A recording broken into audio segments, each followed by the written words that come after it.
What's happening, everybody? Hope you guys are good. We got some Anthem for you today.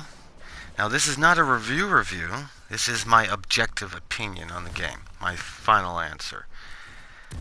Now, when I'm trying to come up with a final answer, I make sure I've played at least half the game, because sometimes you think the game sucks and you just haven't unlocked everything you need to, or maybe there's a vehicle or mode of, oh, now there's a dragon.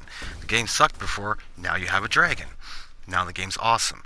So you need to play it and make sure you know exactly what you're dealing with. And I think of 5 points when I'm being objective. Story. It's got to play out well. Is it in order? Now that's a huge thing when it comes to side quests. Sometimes the story kind of falls out of order. Does it make sense? Is it kind of fun? It doesn't have to be new because new stories are hard to come by. Graphics. It's pretty simple. Does it look good or doesn't it? Is it what they were trying to achieve? Fun. I'll explain exactly what fun means later because I know it's subjective. Price. It's pretty simple. Is the game worth it? And of course, definitely not least, does the game work? That's easily the most important one.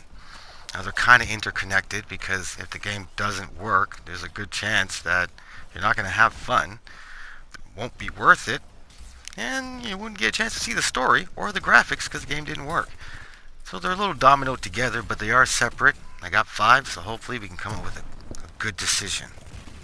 Now let's start with the story. The story mode's not that bad. It's nothing really that new. You're the good guys, they're the bad guys. You need to stop the bad guys from doing bad shit. You got some good guys that aren't really good. Ooh, betrayal, first time we ran into that. And then they become bad.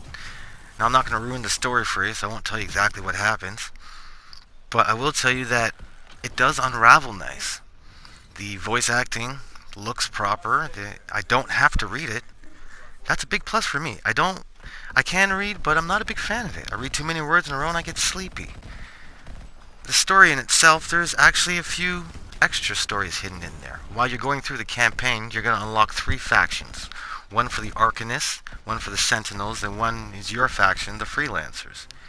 Now, as you do levels for them, you're going to level up in their loyalty, and each loyalty is going to give you a whole bunch of new blueprints and weapons and different things for your javelin and your killing experience.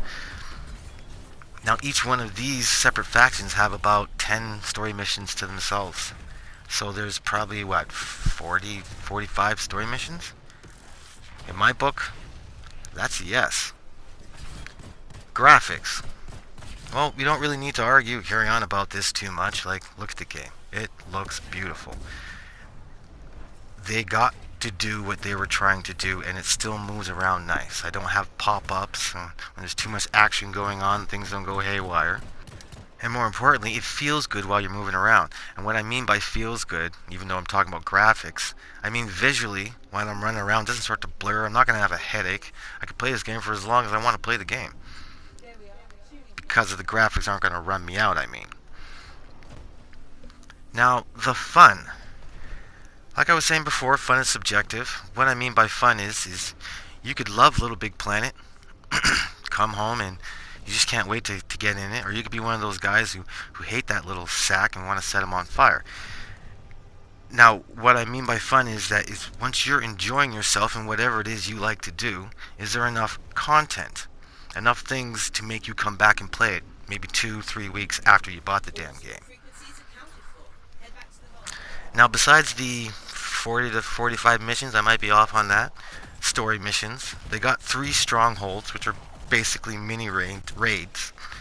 They got something called free play, which you can go by yourself with 2 guys, 3 guys, or 4 guys. It's just randomly running around the map.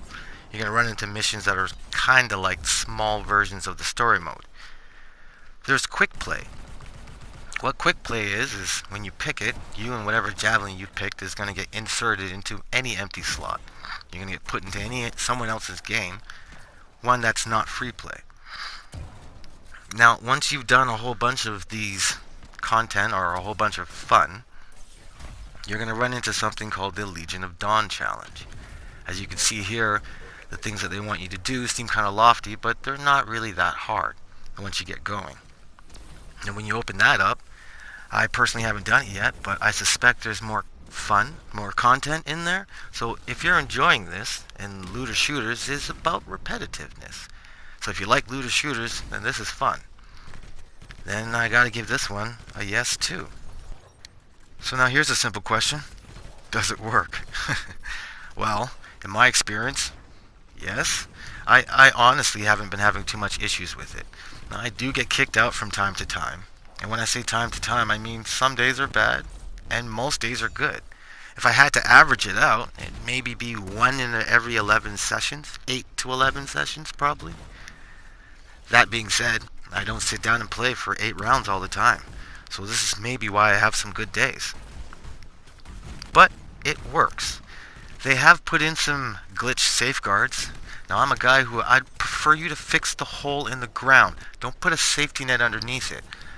But at least the safety net is there. If at any time or any point you get kicked out of the game for any reason, whether it's your internet, their internet, power outage, or you're just raging because you can't finish this level and you shouldn't have picked Grandmaster 2, just turn the damn PlayStation off, everything that you had up until that point, you will have when you restart the game. So, let's talk about the price.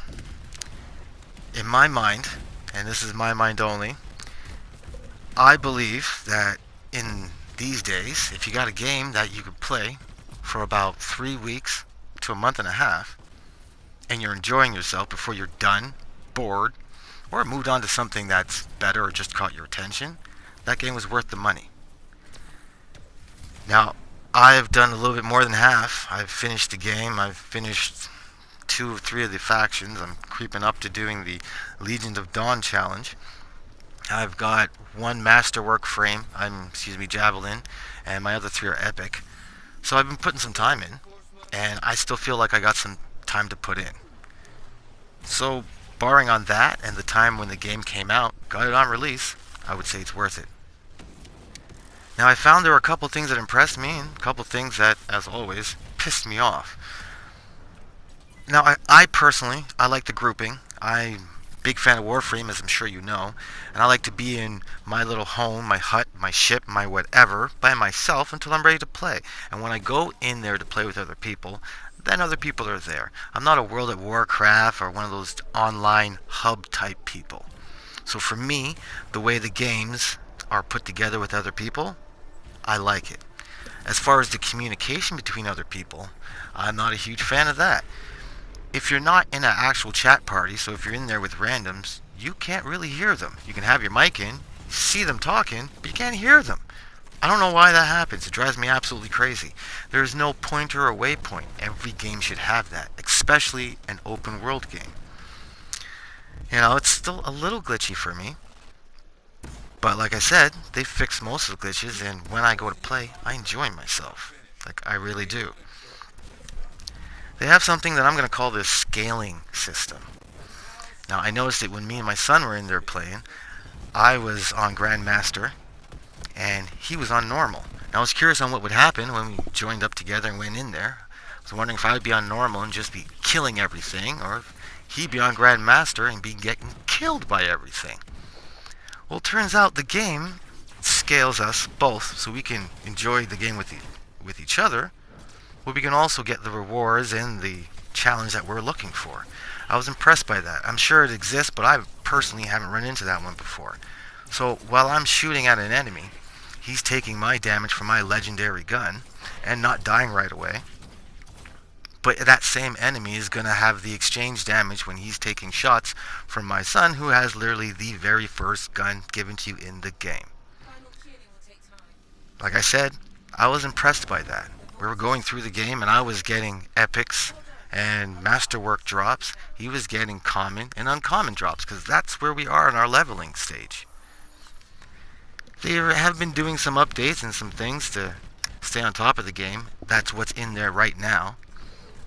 So far, I'm impressed, guys. I like the game. I think it's good, and in my opinion, it got all 5. So, Anthem, it's good. I like it. You'll probably, if you like my channel, you'll probably end up seeing more of it, because I've already figured out little, I shouldn't say glitches, or I shouldn't say exploits, but I found out efficient ways to get my hands on blueprints for Pacific Javelins, Universal gear, easy ways to farm masterwork, and legendary weapons. So, you're going to probably end up seeing a lot more Anthem here, because I like it, guys. So if this has helped, and I hope it has, help you make your decision, you know, you can subscribe, like, let me know what you're thinking in the comments. And as always, please remember, just keep gaming.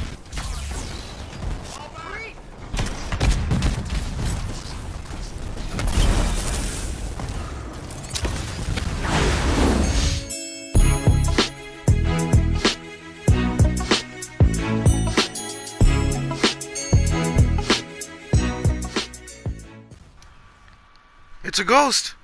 Spooky.